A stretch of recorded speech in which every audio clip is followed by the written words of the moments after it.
Hi, this is Billie Beene here with another Weather Plus by Billie. Today's date, October 25, 2022. New. This is my third YouTube channel. I have a subscribe button in the lower right corner of my screen. Thanks for like, subscribe, and share. Episode 15, Winter, Pole Shift, and Ebola.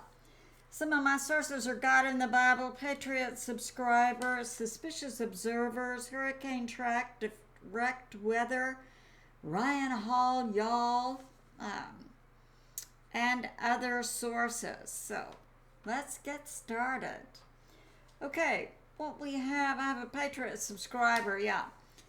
In northern Wisconsin, we've seen 10 inches of snow, and it's way too early. And this is dated on October 22nd.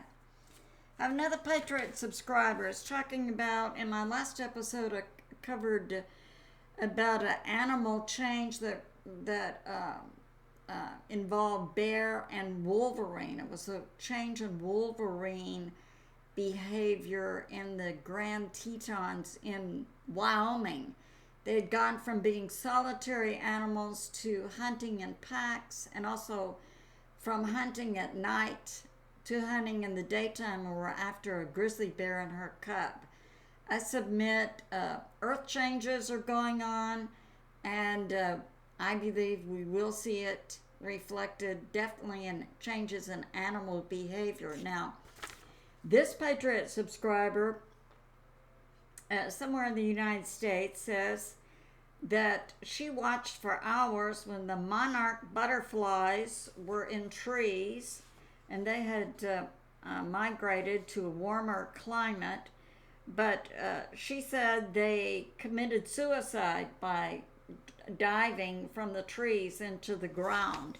And she said this went on for hours. I submit to you that's reflects a change in the earth and the earth's magnetism. So we'll get to it. Okay, so what we have operating all over the United States is a cold front, and Ryan Hall, y'all, does a good job in long-term forecast, like a week or so or a few days, and direct weather does both long-term and daily updates. So I like to use a variety of sources. So in the U.S., we do have an Arctic front coming down. It's going to begin in the west. Here's Texas. Then it's going to move to the east. But it seems to just be bringing nothing catastrophic but colder weather and rain and winds. So that's going on for the next few days. Now we have this from Hurricane Track. Hurricane Track. And so he's still tracking what's going on. Here is, we've got a little system here, one here. This is a 93L Invest moving toward Bermuda. It's going to bring some wind and rain. This is just an area that may form into a low pressure. And then in this area, he's got a mystery, but I think it's just a little spin up job. Now we can talk about what happened over the weekend. We had Roslyn, and I'm still keeping track of hurricanes that maybe form in the Pacific, move across Mexico, anything that might come into the Gulf of Mexico. So Roslyn came into Puerto Vallarta, Mexico. That was on Sunday.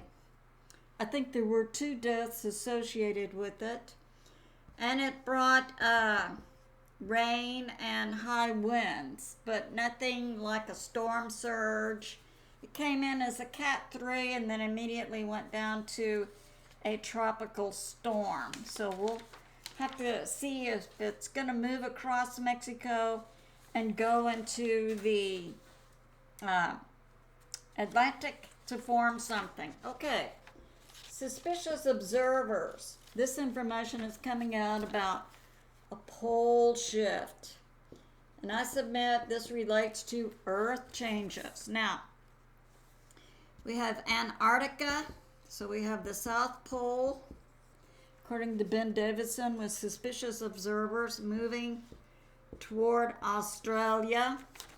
We have the North Pole as being weaker, and the weakest area is, here is Africa, South America, Europe, is what's called the South Atlantic anomaly, and that's where the electromagnetic field drops down to 120 miles or 193 kilometers. I submit to you it's gotten much lower. We're not getting the accurate number, but it has split. It used to be in this area, and now it's covering South Africa and Europe. I believe that the decrease in the electromagnetic field is allowing more radiation in, and this is leading to changes in human immune system. And I believe we'll see it reflected in different ways. Now we'll do an update on Ebola that's going on in Africa. So here we have Africa. So here is South Africa. We've been hearing about Ebola in Uganda, and we know that Ebola is a hemorrhagic fever. You get like flu symptoms if you're exposed to the body fluids of an individual who has it, or a surface where those body fluids have accumulated, or possibly to an animal who's carrying it. Then you have to have direct contact to the body fluids to get it. It's not airborne yet, or at this point in time. So what we're seeing in Uganda have been some cases, and now it's up to 90 with about 50 to 60 death rate. So we're having 60 to 70% death rate. So we have this many who have died. I came across this and put this together from multiple sources. Okay. So now, what characterizes it is you have internal bleeding, and you're exposed. Usually you develop the symptoms within 12 days if it's full-fledged. This has a high death rate, and most people are going to die within 10 days after they develop. So you're exposed. It says 21 days, but most people are getting it in 12 days. You develop the symptoms at this rate.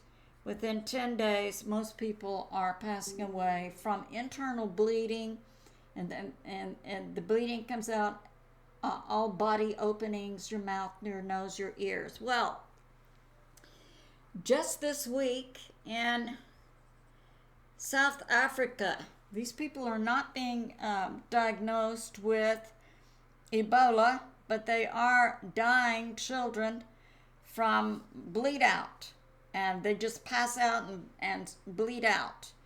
We had an 8-year-old Friday, October 21 in Tembisa. October 21, we had a 15-year-old in Soweto. October 20, we had a 15-year-old in Thokoza.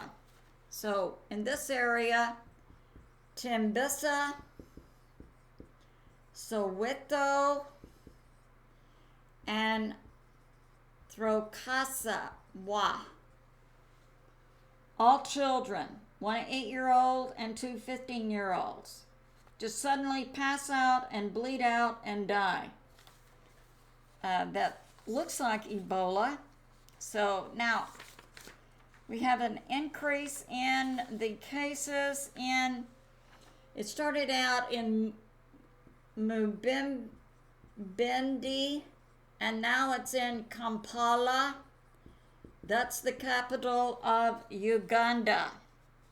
And they had one man, and then he had it. He went somewhere, he came back, he had the symptoms, went in the hospital. So the medical worker who took care of him came down with it, as did the medical worker's wife. And then 7 members of this individual's family were all diagnosed positive with Ebola. So that's going on. Now, we have this, that there's no treatment for it, allegedly, but guess what? For the Sudan strain, which is what's being seen in Uganda,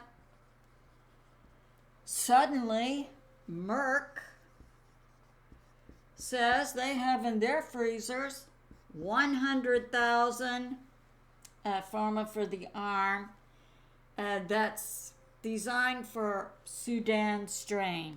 And we're going to give it to Uganda free. Now we have this coming out from Limited Times, that individuals traveling to Uganda when they return to Israel, and Israel has instructed their hospitals to prep to treat Ebola cases. And they're saying, if you've traveled to Uganda and you have a fever, we're going to quarantine you and put you in the hospital. So, what do we think Israel knows?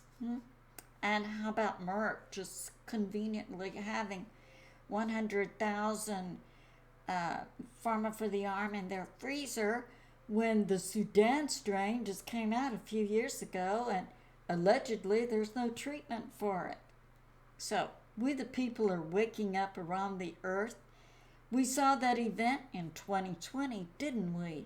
Where all the governments around the United States, just like thumping dominoes, suddenly went into lockdown, just like it was some kind of plan. Okay, it's good to remember who's in charge of this world, and we, the sons and daughters of God, understand that He is in charge, and we need to look to Him to take care of us. I love you, and I'll see you soon.